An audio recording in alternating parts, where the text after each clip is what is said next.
All right, everybody, we're going into our fourth session of the day. This is turned into a really great first day. I'm really enjoying myself doing this. So we have Dr. Chassica Kirchhoff, the Assistant Curator of European Sculpture and Decorative Arts for the Detroit Institute of Arts. Is that correct? All right, just want to make sure that get the right place. Thank you so much for joining us today, Dr. Kirchhoff. When I read one of your papers, and I was like, "This is fantastic! I've got to have her speak." So, and I saw that talk you gave a few weeks ago. I forget for which one that was, but you did another talk. So, I'm really looking forward to this. So, I'm just going to hand it over to you, and we'll come back at the end, and I'll help sort of moderate the questions for you.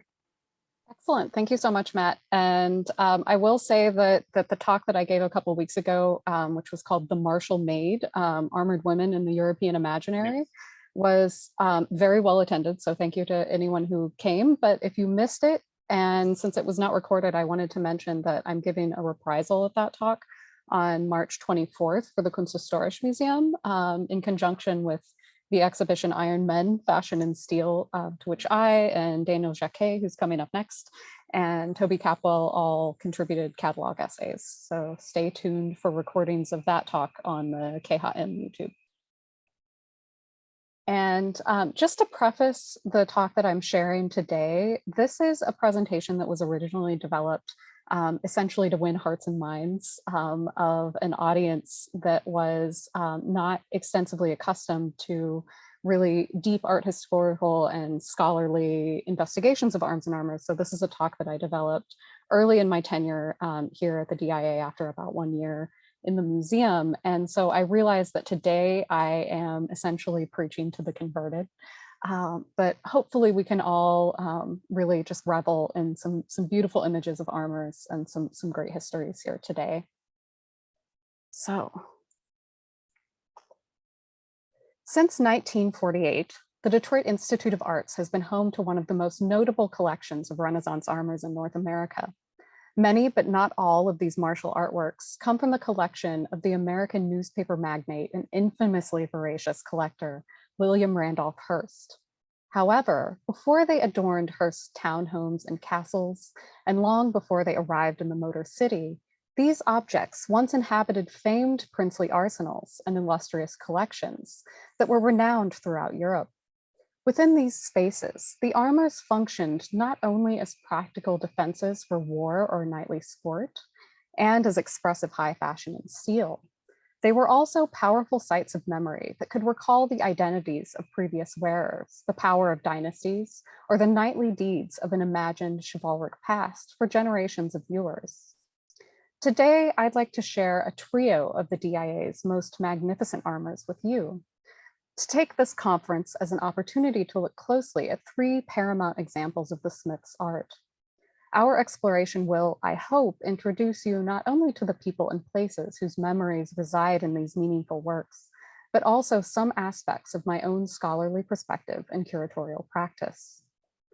The physical characteristics of high-quality plate armor invite investments of meaning that transform practical steel defenses into manifestations of identity and objects of memory. Luxury armors were made to measure, forming exact impressions of their wearers' bodies at the moment of their creation. This effect is made salient in museums' galleries, where visitors frequently marvel at the imposing scale of a jousting armor or compare armors made for Renaissance princelings to the sizes of children in their own lives.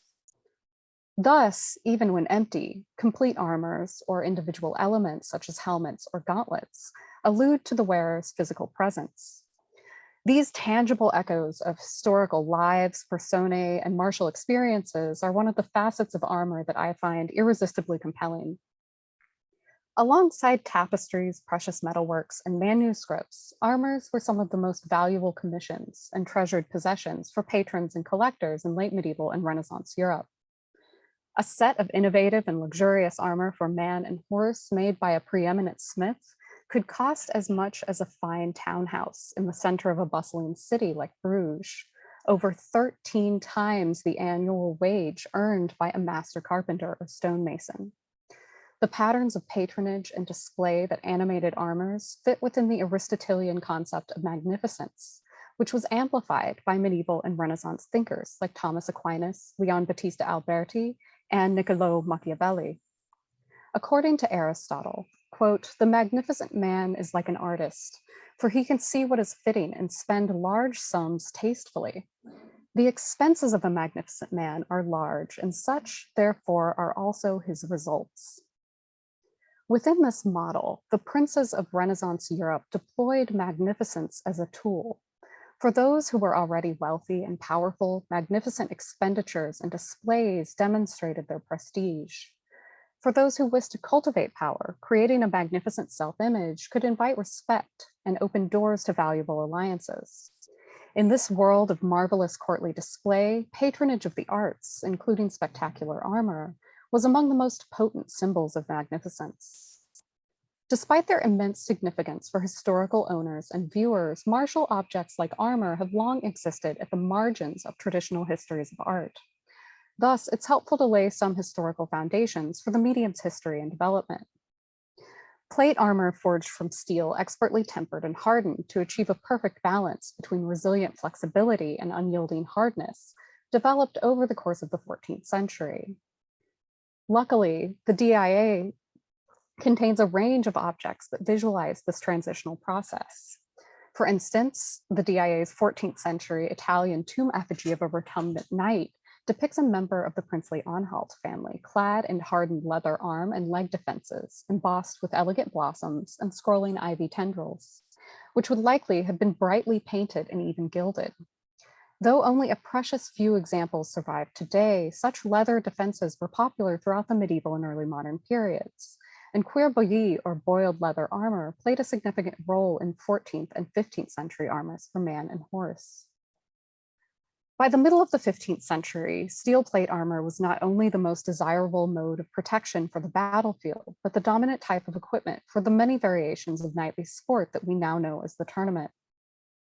Indeed, most of the armors at the DIA are tournament armors, made not for war, but for combat on horseback as well as on foot. Armor presented a meaningful surface that not only protected the body, but encased it in a carapace of signs. Armors could reform the wearer's silhouette into a fashionable ideal or an imposing grotesque. The plates could be covered in insignia, inscriptions, or imagery for embossing or etching.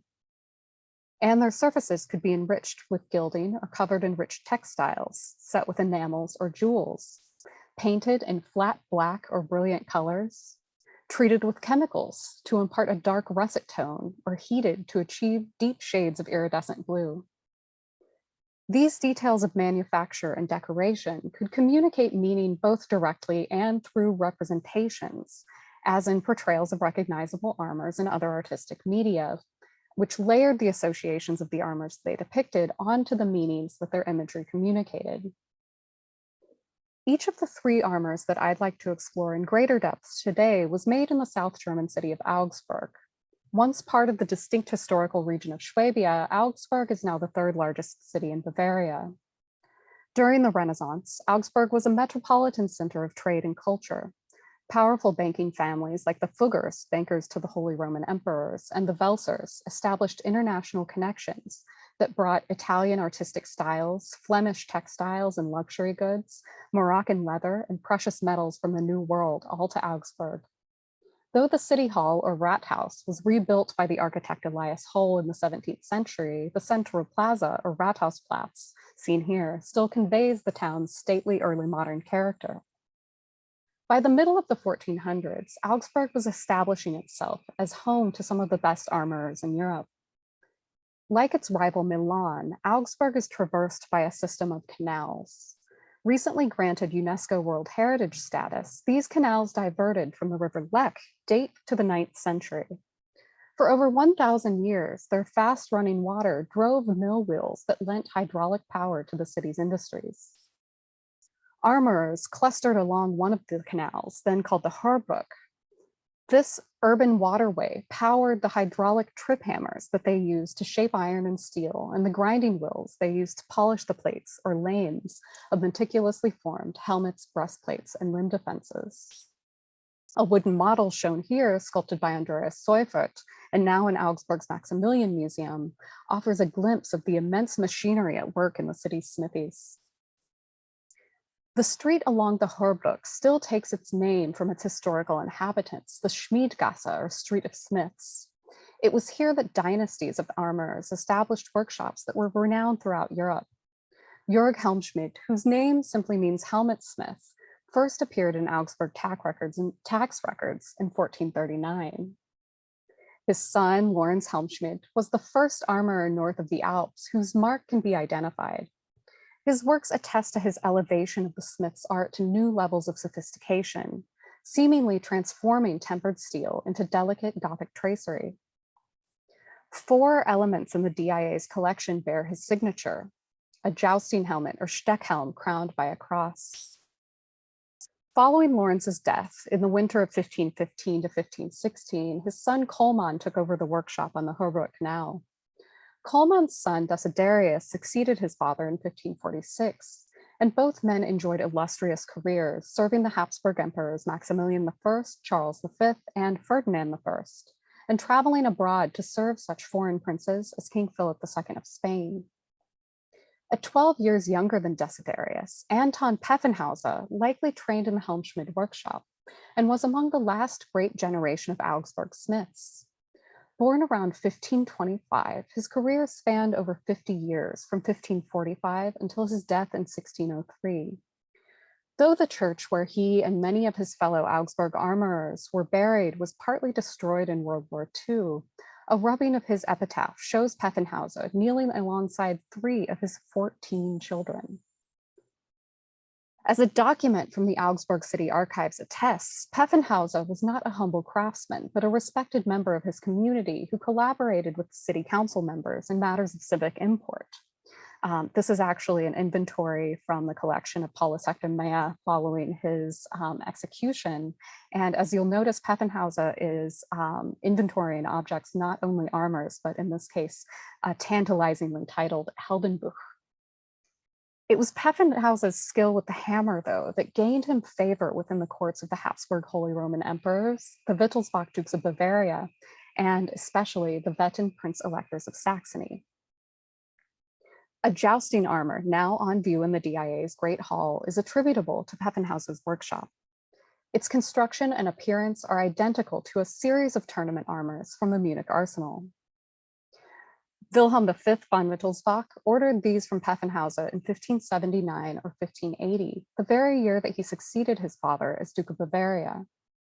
Examples of these armors also now reside in other significant collections of arms and armor, including the Metropolitan Museum in New York and the Wallace Collection in London. The DIA armor and its siblings were designed for the joust over the barrier in the Italian style, or Welschgesteck. In English, the name of this tournament event derives from the term for the barrier that separated the 2 charging riders, the tilt. The armor weighs just over 80 pounds, much more than the lighter, more nimble armors worn on the battlefield. The tilting armors have heavy reinforced helmets that are secured to their back and breastplates with stout screws to protect the wearer's neck. This somewhat industrial detail seems almost incongruous with the graceful shape of the backplate, which echoes the wearer's body beneath and bears the inspection mark of the Augsburg Armorers Guild, a fir or pine cone insignia called the Stadtpier. The armor's left shoulder and chest are covered in a cape-like grand guard designed to withstand the blows of a charging opponent's lance. The surfaces of the helmet, grand guard, and breastplate are streamlined. They're surprisingly modern silhouettes meant to deflect the lance. However, this series of armors functioned as high fashion as well as protective sporting equipment for the Bavarian courtiers who wore them. The breastplate's pointed or peas-cod belly and the ample curvature of the skirt-like hip defenses, or fods, evoke the bombastic forms of late 16th century men's fashion. For instance, a portrait of Archduke Charles II of Austria envisions the prince clad in a peas-cod doublet with wide trunk hose. Pfaffenhaus's workshop effectively translated the aristocratic styles of the day from fabric to steel. Like other forms of jousts, as well as chivalric contests between mounted teams or mock combats on foot, the tilt was an important part of courtly celebrations and state events.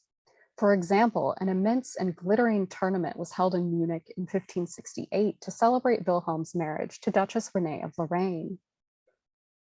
Prints from a tournament book published to commemorate the festivities depict a joust across the barrier between Wilhelm and Archduke Charles of Austria, whose fashionable portrait we've just admired. Each prince wears tilting armor not unlike the example that now resides in Detroit. The vibrant plumes that crown the figures' helmets and the colorful caparisons that drape their horses serve as reminders that the steel armors we encounter today were meant to be seen alongside lush plumes and sumptuous textiles. Indeed, the reinstalled arms and armor galleries at the Art Institute of Chicago, about which Astrid Schaefer presented earlier this morning, have taken important steps toward reanimating the constellations of media that truly comprised martial material culture during the Middle Ages and early modern periods. Anton Pfaffenhaus's renown extended far beyond southern Germany. Some of his most avid patrons were the prince-electors of Saxony, who were among the 7 powerful rulers who elected each Holy Roman Emperor, and whose affiliation with the Reformation established their glittering Dresden court as a Protestant rival to the Catholic powers of Bavaria and the Imperial House of Habsburg. Throughout the 1570s and 1580s, Pfaffenhauser served both Elector August I of Saxony and his son, Elector Christian I. Like his father, the young and athletic Christian was an enthusiastic participant in the nightly sports and spectacles of the tournament.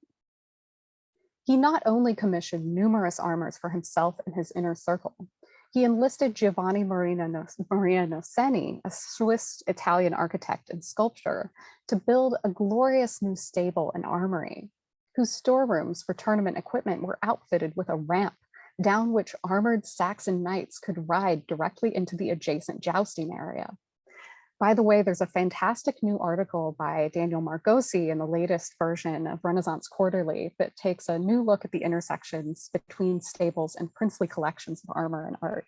So be sure to check that out if you're interested in this sort of collapse of the stable and the museum or the Kunstkammer. Early in 1591, Christian's wife, Sophie of Brandenburg, reached out to Pfaffenhauser with a commission for 12 matching half armors for the tournament on foot, a mock combat with poleaxes across a waist-high barrier. Though Sophie planned to present the armors to her husband as a princely Christmas gift, variations in the armor's scale suggest that they were intended for Christian and 11 of his closest courtiers to wear in tournament contests.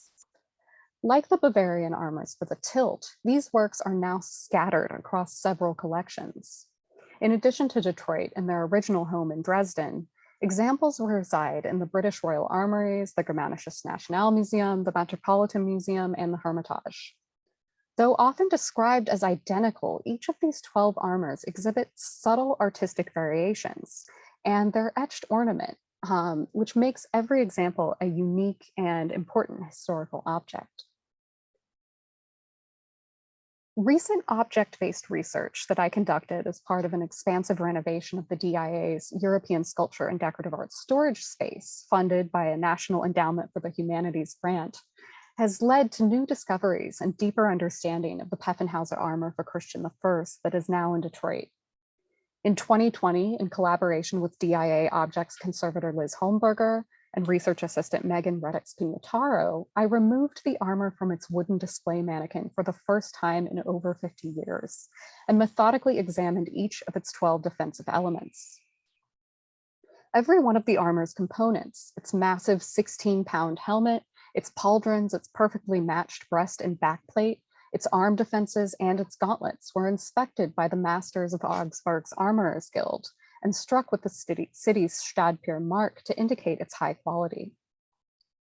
Throughout this armor, the Stadtpier is stamped crisply in prominent locations, its visibility while the armor was worn functioning as a kind of logo, a declaration of the armor's luxurious quality and an advertisement for the illustrious Augsburg armor industry.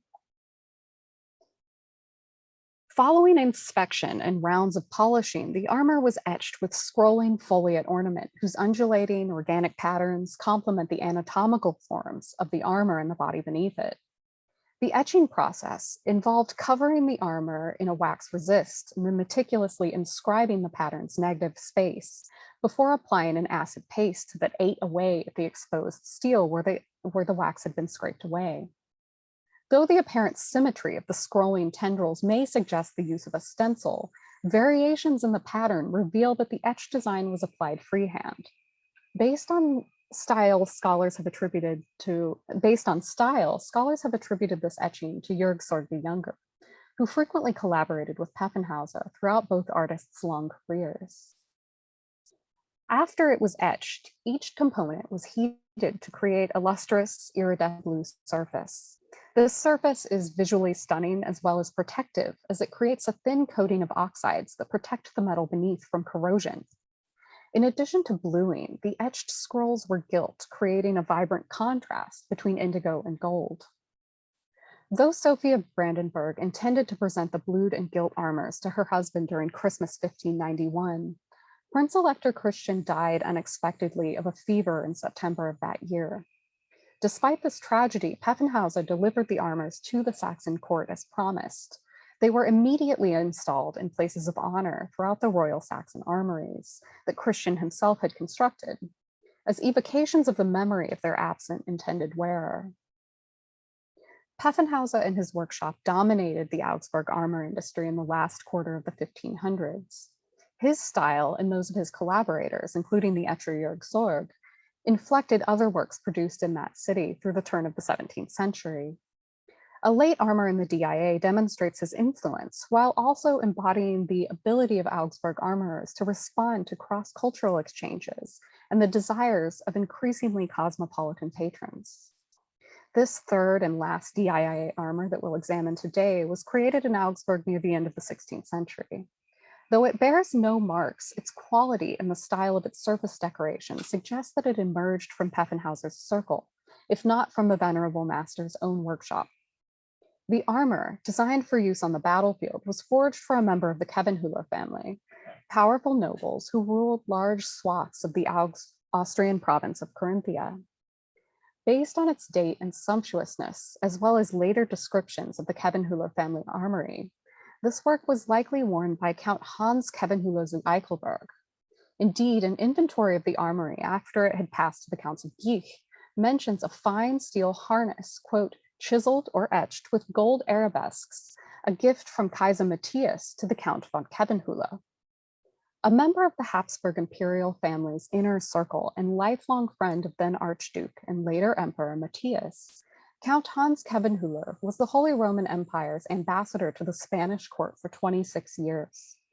A consummate statesman and connoisseur, he used his international network to procure exotic wonders and works of art for the Habsburg emperors he served.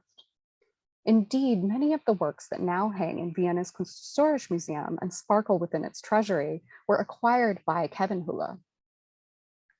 Like Pfaffenhauser's works for Christian I, this armor was originally heated to impart a deep indigo hue. Though its surface color has shifted over time, iridescent blue tones are still visible, especially on the gauntlets. The elements are adorned with etched and gilt bands that are further ornamented with complex strapwork patterns. These designs, influenced by artworks imported from the Ottoman Empire, were immensely popular among decorative artists working in all media. Elsewhere in the DIA collection, the lush surface of a covered beaker, expertly wrought by an Augsburg goldsmith in gilt silver, echoes the strapwork decoration of the Khebenhüller armor. Beyond its ornamented surface, the unique form of the Khebenhüller armor also drew inspiration from the East. The articulated breastplate with narrow overlapping plates called limbs covering the lower belly and offering freedom of movement through the torso emulate the forms of Polish and Hungarian armors from the end of the 16th century. These were primarily associated with the famously formidable light cavalry called hussars, but luxury versions were made for such rulers as Stefan Batory, King of Poland, and members of the prominent Radziwill family within the Grand Duchy of Lithuania. When worn by Central and Eastern European elite, these armors gave physical form to the region's artistic, cultural, and political connections to the Ottoman Empire. And Ottoman courtiers and commanders, such as the celebrated Admiral and Grand Vizier Yusuf Sinan Pasha, were represented with strikingly similar ensembles, commissioned as imperial diplomatic gifts. For instance, the preliminary design shown here is preserved in Vienna and will be on view in the Iron Men Fashion and Steel exhibition curated by Stefan Krause and opening at the end of March. Indeed, the armory of the Counts Kevenhuller contained other armors in the Eastern style, including a stunning example set with glass cabochons in turquoise, attributed to Anton Pfaffenhauser and dated around 1580, now in the Philadelphia Museum of Art. And I also wanted to mention that Pierre Terjanian's essay in the forthcoming catalog for Iron Men also highlights these fantastic alla turca armors, or armors in the Eastern style. Hans Kevenhuller's family lands in Carinthia lay on the southeastern eaves of the Holy Roman Empire, just on the border between present-day Austria and Slovenia. Perhaps he desired a prestigious armor whose striking form would visually declare his connections to Central and Eastern Europe as he journeyed westward on diplomatic missions to Spain and the Low Countries. After Count Hans's death in 1606, the armor remained with his descendants for over 400 years. For almost a century, it resided in his own ancient castle, Burg Landskron, in the foothills of the Eastern Alps. Eventually, the armor passed by marriage to the Counts of Geek and their palace Schloss Turnau, east of Bamberg. There it remained until the early 1920s, when it was sold to one of William Randolph Hearst's favorite German dealers. The Kevenhuller armor, along with other significant armors now in the DIA collection, appears in a 1929 photograph of the soaring armory that Hearst constructed in his townhouse alongside Riverside Drive on New York's Upper West Side. The stories of arms and armors, like those of other facets of visual culture, are frequently presented as stories of genesis, of patrons and artists, commissions and gifts, or stories of debut, of newly crafted objects, participation in pitched battles, dramatic tournaments, or glittering processions. However, works of art persist long past their moments of birth or their initial deployments, and their complex lives of objects extend beyond those of their original owners. From the 18th through the early 20th centuries, new collections of martial objects were fed by the liquidation of grand familial arsenals, the upheaval of the Napoleonic era, and the speculation of dealers and smugglers who saw opportunities to profit from burgeoning markets of antique arms and armor in London and Paris. Pfaffenhauser's tilting armors for Wilhelm of Bavaria and his court resided for over 200 years in the Munich armory. In 1800, many of these armors were sent to France, under some duress, to signify the Bavarian alliance with Napoleon's consular regime and demonstrate French hegemony. Though some were installed in the Musée Napoléon, now the Louvre, and the Musée de l'Artillerie, now the Musée de l'Armée, others were taken as trophies by French generals. After the Napoleonic Empire fell at Waterloo, many of these objects were purchased by eager British collectors or dealers. The DIA's tilting armor bears a painted shield that recalls one of these enthusiastic 19th century antiquarians and his own forays into the world of the tournament. British dealers in antiques and curiosities were responsible for whetting the public appetite for medieval and Renaissance arms and armor. Foremost among those was Samuel Luke Pratt, who imported armors from the continent to fill the halls of romantic revival townhomes and country houses. Pratt not only furnished armors for display, but facilitated a more dynamic form of revival. In 1839, he supplied dozens of British aristocrats with original, mostly 16th century armors, which they wore in the Eglinton tournament. Held at Eglinton Castle in Ayrshire, Scotland, the tournament included processions, jousts, and melees, all presided over by Lady Somerset, crowned the Queen of Beauty for the day. Though plagued by rain, the Eglinton tournament spellbound the media and public of the day and spawned numerous commemorative artworks, including Staffordshire ceramics, lantern slides, and lithographs. The DIA's Bavarian tilting armor by Pfaffenhauser bears the painted arms of Sir Archibald Kennedy, Earl of Cassilis and Marquis of Asa, and it's on its grand guard. At the age of 23, Sir Archibald donned Renaissance armor and jousted in the Eglinton tournament as a Knight of the Dolphin, a moniker taken from his family's ancient heraldic crest. Though primary sources from the event suggest that he did not wear the DIA armor in the tournament, we do know that he acquired it from Pratt around the same time for his vast collection at Culzean Castle on the western coast of Scotland. The arms of the Kennedy family, emblazoned on the DIA armor, are a painted edition that serves as a remembrance of the work's afterlife in the halls of this Victorian knight.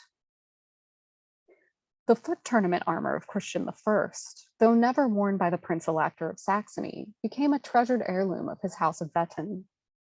By 1624, the 12 armors appear in inventories of the Saxon armory in the Stahlhof, the Renaissance stable and armory complex that Christian had commissioned from Noceni. In 1671, the chronicler Tobias Beuthen described the armor's presence in places of honor, where they were installed in front of ranks of jousting armors crafted for the Saxon court, as if attended by eternal courtiers. However, marks on the helmet in Detroit and on its siblings in other collections indicate that, despite Christian's death, the armor's working lives did not end in 1591. Cuts across the visor's left side indicate that this armor was used at some point, and inscriptions found inside the plates just last year suggest that this occasion of use occurred in September 12, 1719, when many armors in the Stahlhof were deployed once again by courtiers in the service of August the Strong, Elector of Saxony and King of Poland, in a tournament celebrating the wedding of August's son, Friedrich Augustus, to the Habsburg princess, Maria Josepha of Austria. So again, this is a continuation of Renaissance chivalric culture into the early 18th century. As they had long done in the armories of their owners, the DIA armors stood alongside other storied defenses in the collection of William Randolph Hearst, first in his sprawling New York apartment, then in the castle of St. Donats on the southern coast of Wales. Hearst's armories, like the dynastic collections in Munich, Dresden, or the castles of the Khevenhuller family, presented armors as sites of identity that sought to declare their owner's power. However, while the host of jousting armors displayed in Dresden proclaimed the knightly prowess of the House of Wettin and their allies, Hearst's halls of princely armors symbolized the acquisitive power of a man whose 1951 New York Times obituary estimated unbelievably to be the force behind 25% of the world's art market at that time. The history of these armors and their provenance during the early modern period traces their trajectory as manifestations of magnificence. Their stories are those of well-used knightly equipment, objects that performed chivalric identity, whether displayed in aristocratic armories or encasing the bodies of courtiers. Their afterlives are as objects of desire for American collectors and curators brought them into Hearst's home and, through the gift of the Hearst Foundation, into the DIA. In Detroit, as in Dresden, Bavaria, Carinthia, or Scotland, these armors have become part of the lived experiences of generations of viewers and museum goers. While their significance may have shifted, the armors continue to invite viewers to engage with them, to think of the person, truly the generations of people who may have worn them, to imagine how it might feel to don the protective steel carapace, to be bolted in to ensure the stability of fragile neck joints, and to charge toward an opponent, lances lowered across the tilt barrier. Thus, the armors persist as sites of memory that recall the knightly sport and shining splendor of the past, while forging new layers of meaning for those who encounter them in the Detroit Institute of Art's Great Hall. Thank you. And if you'd like to see more about my curatorial practice and art historical adventures, feel free to follow me on Instagram at Chassica Felice. And I would love to take any questions.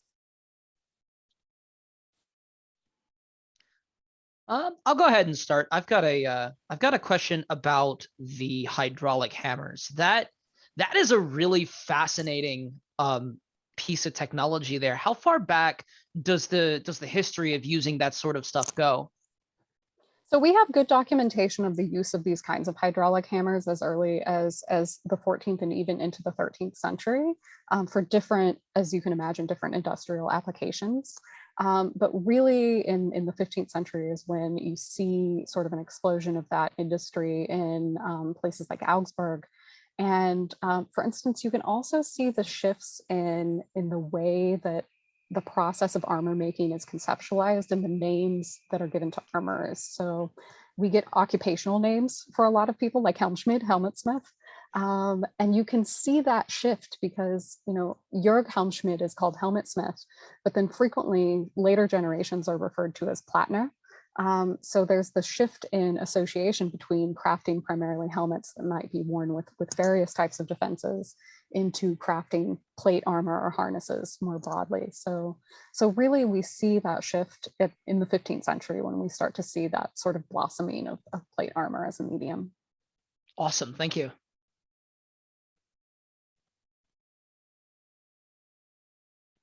So Dr. Kirchhoff, I'd love to know more about how did you get into the armor world? I mean, when did your love of armor and all this stuff start for you? So I came at this from a relatively different angle.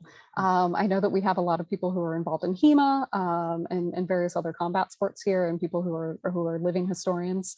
I came to armor mostly as sort of an artist and an art historian, but primarily an artist. So my training prior to sort of giving all of my time to art history is as a metalsmith and glassblower. So I'm trained in working with both ferrous and non-ferrous metals and also historical glassmaking processes. And so the first time that I encountered a historical armor, I was just utterly enamored of the extent to which this is an object that is kinetic metal sculpture. It has this beautiful marriage of just the highest level of metalwork combined with flexibility and dynamism. So I really think that as someone who has worked in those media, I was enchanted and had to know more. And so essentially that first encounter happened while I was in graduate school. So I can't say like Toby Capwell or many others that I was the child standing in front of the mounted knight in a museum. Although I do remember the installations at the Nelson Atkins, which was my home museum in childhood. But really it was as a young scholar sort of thinking about art historical connections between metalworking and other media. And as soon as I discovered arms and armor, I just couldn't quit exploring. Fantastic. There is this amazing sort of disconnect about how armor is art in of itself. I mean, even the most basic, what we might call munitions grade armor, has a level of artistry to it. You know, thinking about like the Almain rivet and how it has like the roping that's chiseled into it, and that was just like a throwaway, you know, for the lowest of the low person, like, here, put this on and wear it, hope you don't die.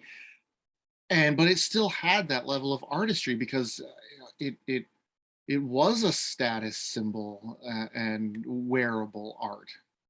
So it's fascinating and awesome to see somebody come at it from that end, that side of it, from the artist side of it.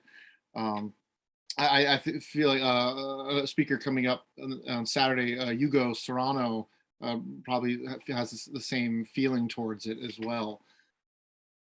Absolutely. And I think, you know, that progress of putting armor back into the story of art history is something that is an ongoing endeavor. And I know that Pierre Turjanian's Watershed exhibition the last night, which I know many people here were able to enjoy while it was installed in New York, made a lot of progress toward that end.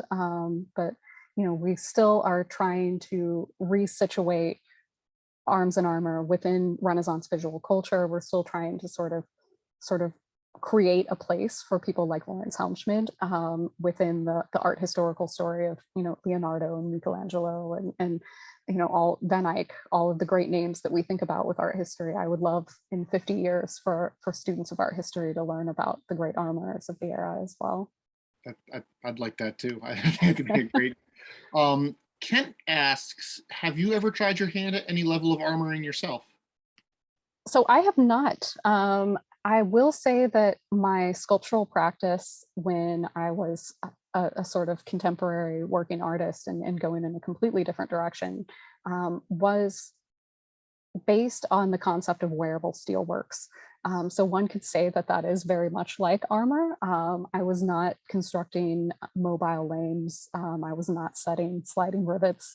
But I was extremely interested in this idea of encasing the body in steel, and in particular in encasing bodies in steel and sort of evoking that aura that happens when an object is worn. So I would make wearable objects, and then once they had been worn, I would weld them together so they could never be worn again.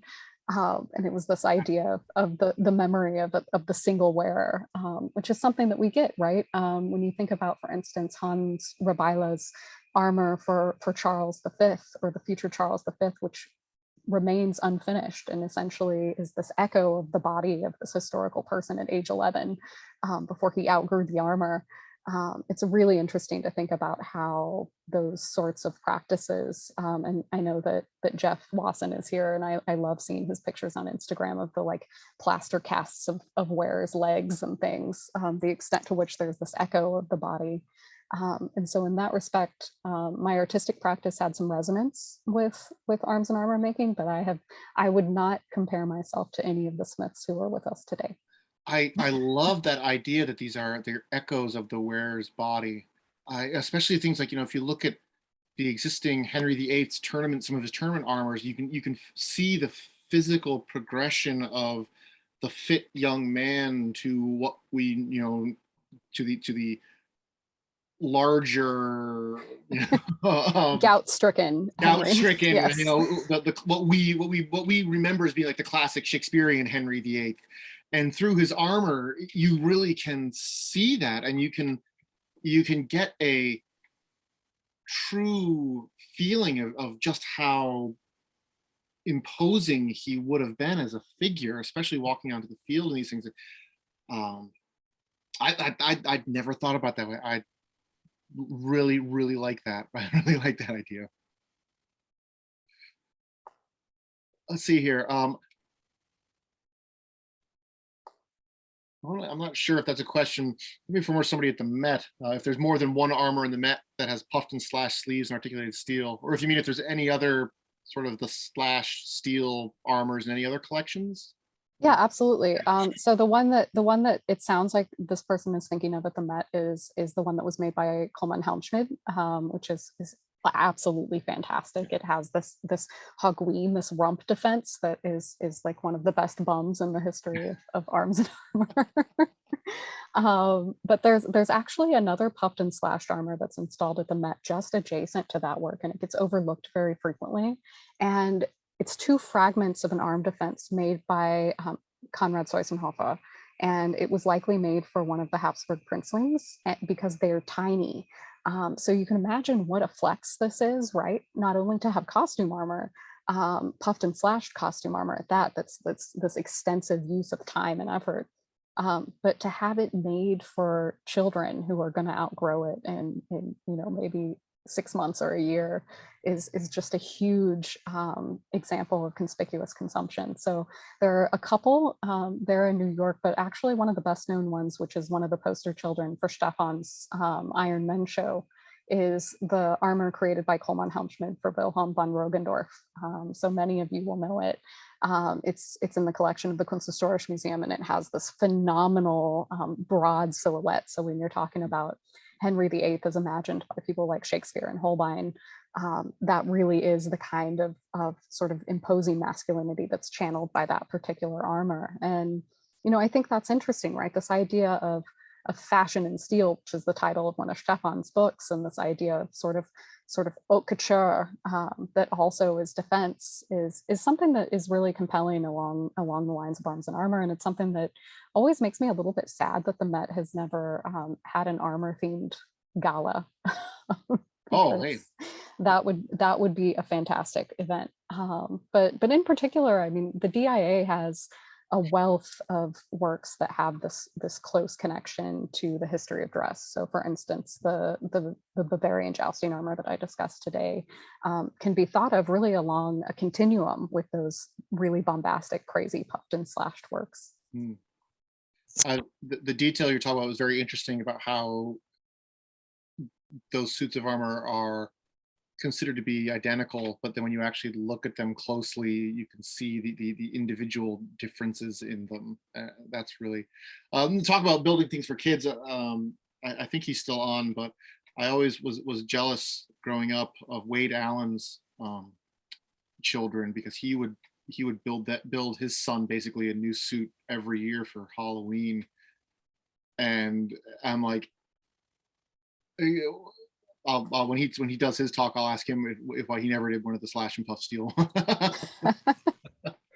I'll answer. It's too much work. Yeah, there we go. Does anyone else have any other questions or comments for Dr. Kirchhoff? I've got one more. The slashed and puffed armor was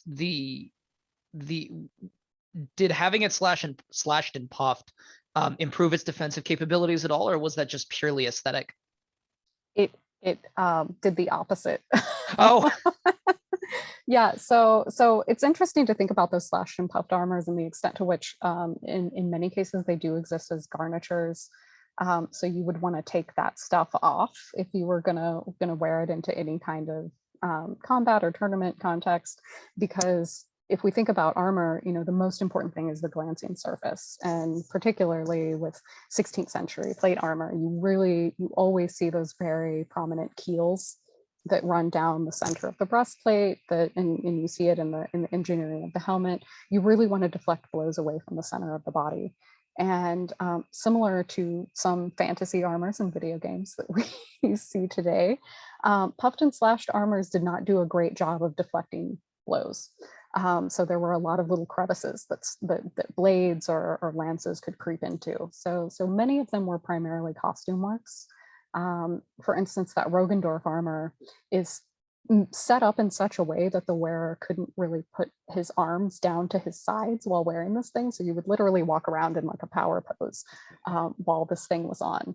And so they very much are objects of display in that respect. However, some armors that we may consider to be costume elements that look really dressy and really costumey, and I'm thinking specifically of Fulton rock harnish of the skirt armors, for instance. There's one in the Met that's made by Seusenhofer that has a very pretty sort of slashed, etched design. Those were used for tournaments, particularly tournaments on foot, and those skirt-like defenses would do a really great job deflecting blades down and away from the bodies. But when you see the sleeves, generally those are parade stuff. Is that skirt armor the one you were talking about in the Met? Is that the one that has the cutout that could be removed for the horse? Wasn't there one that had that? Yeah, okay, yeah. I always thought that was fascinating. That I would have loved to have been there when he like gets off the horse and a bunch of people run out and like screw on the rest of the skirt for him. Exactly. Yeah. Well, so finally the last question, most important question. Same thing I'm asking all the speakers here. Dr. Chassica Kirchhoff, what is your favorite armor? So I think it's probably too easy for me to answer that question. I think I should probably have to think longer and harder about it than I really do, because my favorite armor for at least the last 6 or 7 years has been an armor that lives here in Detroit. That's now one of my wards, I guess, which is the backplate by Lawrence Helmschmidt that I showed at the beginning of this lecture. And the black backplate in particular is so good. And, it fits with this gorgeous breastplate together. The cuirass is one of very, very few surviving armors made for an event called the Geschichtstarchenrennen, which is the joust of war with exploding shields. So it's one of these really fantastical, hyper dramatic tournament events that came into being at the court of Maximilian I. And there are a few other sort of mechanical breastplates for this event in Vienna and in Paris, but we have the only breastplate of its specific type here in Detroit. And that cuirass has also been enlarged over the course of its working life. So we talk about armors as kind of an echo or a negative impression of a body at a moment. And it seems like this armor needed to be sort of adjusted to grow with its owner. Which is a delightful detail. And not only does it have this great story and a potential connection to the court of Maximilian I, which I'm still in the process of investigating, but it's just absolutely gorgeous. It has this sort of lace-like, textile-like quality that is unexpectedly delicate in a work made essentially in mild steel. And I think, to see images of it and especially to see it in person, it really sort of perfectly embodies the skill of Lawrence Helmschmidt and the way that he was adept not only at, applying a hammer and a jeweler's saw to create these fantastic forms in metal, but also the way that he could incorporate sculptural forms and fashion forms and all of these other sorts of points of reference into his armors. And so I think that's an object that is just like endlessly beautiful and has so many different facets to its story. And hopefully I will be getting it back into the galleries in the next year. So stay tuned for that. Hopefully I can make it out to Detroit one of these days and see the galleries. It sounds like an amazing collection. And thank you again so much for joining us today. It was a fantastic talk. I found it thoroughly fascinating. And folks, it's Dr. Chassica Kirchhoff of the Detroit Institute of Art. And thank you again. We're going to take about a half an hour break, 40-minute break here, and we'll be back at 3:30 with Dr. Daniel Jacquet. We'll be doing his talk then. So thank you very much.